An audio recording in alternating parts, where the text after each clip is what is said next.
5.18 민주화 운동이 오늘 41주년을 맞았습니다. 오전 10시 광주 국립 5.18 민주묘지에서는 우리들의 5월이라는 주제로 기념식이 거행됩니다. 여야 지도부와 대권 주자들이 일제히 광주에 집결했습니다. 차재원 부산가톨릭대 특임교수 자리 함께했습니다. 어서 오십시오. 예, 안녕하세요. 네, 어제 유족회 등이 주최한 추모제에 국민의힘 정운천, 성일종 의원이 참석을 했습니다. 보수 야당 소속의 의원으로는 처음 초청을 받아서 참석을 했고요. 오늘 기념식에도 국민의힘 김기현 원내대표 그리고 유승민 전 의원 등이 참석을 합니다.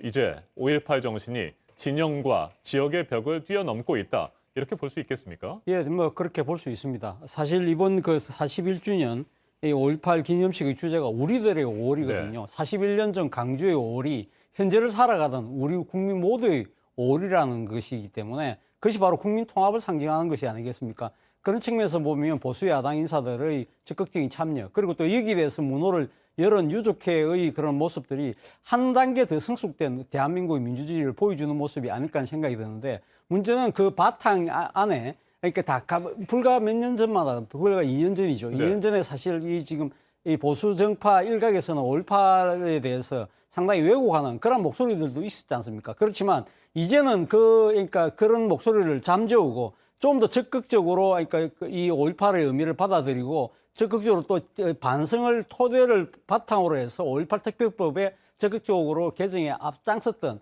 그런 야당의 진정성을 아마 유족들이 그 높이 산 것이 아닐까 하는 생각이 듭니다. 결국 진정성이 바탕이 한다고 한다면 과거의 비극적인 여사도 항상 용서와 화해를 통해서 한 단계 나아갈 수 있다는 것을 보여주는 대목이 아닐까 하는 생각이 듭니다. 네, 5.18을 맞아서 여권의 대선 주자들도 잇따라 광주와 호남 지역을 찾고 있습니다.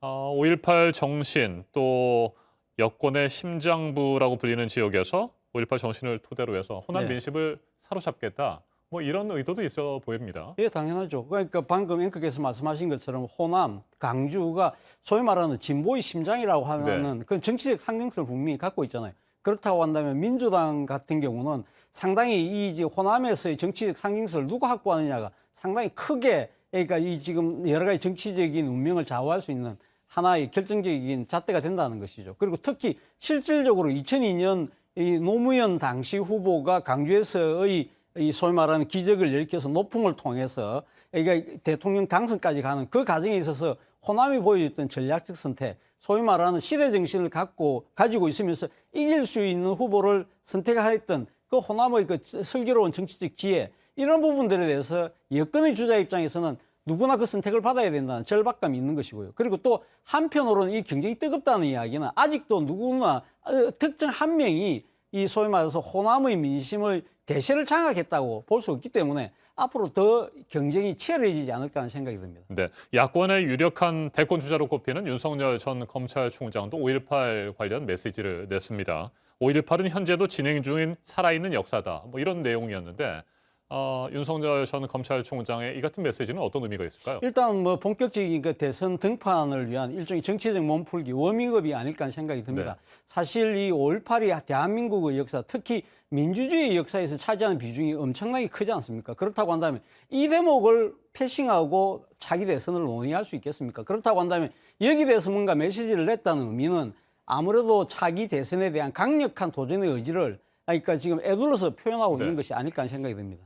네, 자 다음 주제로 한번 넘어가 보도록 하겠습니다. 김종인 전 국민의힘 비상대책위원장 내년 대선과 관련해서 김동연 전 경제부총리를 언급했습니다. 네. 차기 대권 주자로 언급을 했는데 김동연 전 부총리 대권에 도전할 수 있다, 나올 수 있다, 드라마틱한 스토리가 있다, 뭐 이런 얘기를 했습니다. 이거 어떻게 보세요? 저는 뭐 일단 세 가지 의미가 있지 않나 하는 생각이 드는데요. 일단은 이 지금 그 제3지대 중도판 키우기라는 생각이 듭니다. 아하. 김동연 부총리가 사실은 그러니까 전임 정권과 현 정권을 다 이거 중용되겠던 인물이고 특정 정당에 소속되어 있지 않거든요. 그렇다고 한다면 아마 대선에 도전한다고 한다면 제3지대 중도의 가치를 표현할 수 있다고 한다면 그 부분에 있어서 김종인 전 비대위원장이 자신의 역할을 좀 더 강조할 수 있다는 측면이 있는 것이고, 그리고 두 번째 의미는 그거죠. 그러니까 경제 민주화입니다. 김동연 전 부총리가 경제 관료로서의 전문가지 않습니까? 그러면서도 또 한편으로 흑수저 출신이거든요. 그렇다고 한다면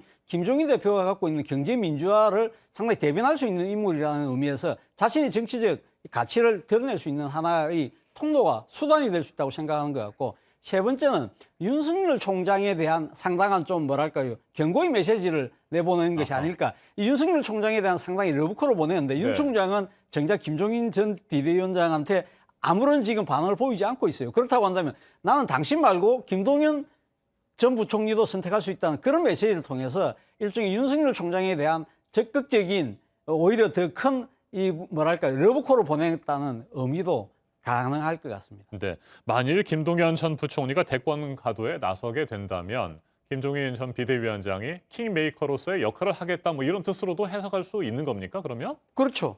그런 부분들을 적극적으로 하기 위해서 네. 하는 것이죠. 그러니까 지금 일단 국민의힘과는 거리를 두고 있지 않습니까? 그리고 국민의힘의 지금 현재 그 당권에 있어서 도전하는 데 있어도 초선을 중심으로 한 젊은 주자들에 대해서 상당한 이 지지를 보내는 모습 자체는 이 중도의 판뿐만 아니라 더 나아가서는 제1야당의 플랫폼까지 활용을 해서 자신의 정치적인 일종의 공간, 역할을 크게 하겠다는 그러한 아마 이 정치적인 의지가 깔려 있는 것이 아닐까 하는 생각이 듭니다. 네. 앞서 저희가 리포트로 전해드렸습니다. 더불어민주당 송영길 네. 대표 어제 20대 청년들과 만났습니다. 뭐 예상했던 대로 매서운 질타가 이어졌습니다. 이건 네. 어떻게 보셨어요? 일단 뭐 이 상당한 그러니까 20대 그러니까 이 민주당의 지지가 상당히 싸늘하다는 부분은 분명히 확인할 수 있었는데 그 중에서도 메시지가 말이죠. 돈을 준다고 해서 표 주지 않는다. 무엇보다 중요한 것이 정의와 공정이 바로 서길 바란다는 이야기가 저는 상당히 아마 주목이 되던데요. 결국 그 해법은 그렇습니다. 지난번 문재인 대통령이 대선 공약 때 내세운 이야기가 그거지 않습니까? 네.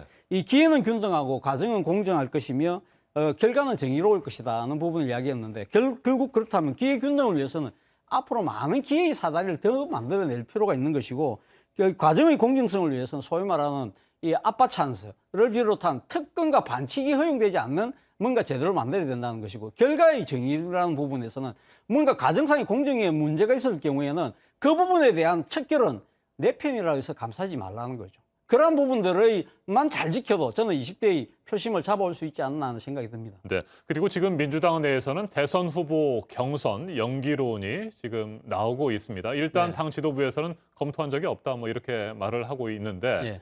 이재명 도지사와 나머지 다른 후보들, 주자들 사이에 이견이 크잖아요. 그렇죠. 아무래도 그러니까 경선 룰 그 자체는 소위 말해서 주자 간의 그 유불리 부분에 의해서 상당히 아마 계산되고 네. 그에 따라서 여러 가지 이야기들이 나올 수밖에 없는 상황이긴 합니다만 크게 두 가지 원칙이 필요할 것 같아요. 일단 이 지금 경선 룰이라는 것 자체가 바로 게임의 룰이지 않습니까? 네. 그렇다고 한다면 이런 경선에 참여하는 모든 주자들이 합의할 수 있는 것들이 분명히 먼저 선행돼야 된다는 것이고 두 번째는 왜 그러면 룰에 대한 이 지금 이 원칙적인 태도뿐만 중요한 것이 아니라 이 룰이 결국은 앞으로 대선의 승리, 더 나아가서 그러니까 정권의 재창출에 어떠한 것이 도움이 될 것이냐는 냉철한 판단이 저는 선행돼야 되지 않을까 하는 생각이 듭니다. 네.